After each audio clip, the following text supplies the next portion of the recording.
Guys, tapos na ako mag-exercise. First meal of the day. Cheese, na paborito ko. Alam nyo naman, pag kumakain ako ng cheese, galit na galit sila. Kaya kung saan sila nagagalit, yun ang kinakain ko.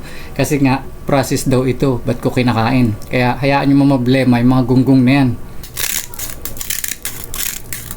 Request naman idol, baka pwede naman lagyan mo ng gulay ang iyong mga kinakain. Kagaya niyan, merong karot, merong repolyo at kung ano-ano pa. Meron niyang ng sibuyas, dahon ng sibuyas, syempre.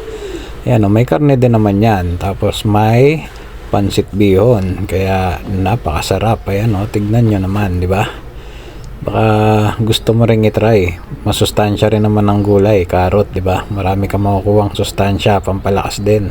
Tapos lagyan mo pa ng kalamansi, ayun pataka mo pa, tapos kainin mo yung buo. Ayun pwede mo rin kainin yung mismong balat kung trip mo, di ba? May mga tao yatang gumagawa nun. Tapos lagyan mo ng kanin, ng sili, di ba? Para talagang sugar rush tawag diyan siguro, no? Kung hindi sa mga buwaka ng ina na yan na gumagawa ng video para sirain ako, dinadamay pa ako sa video nila.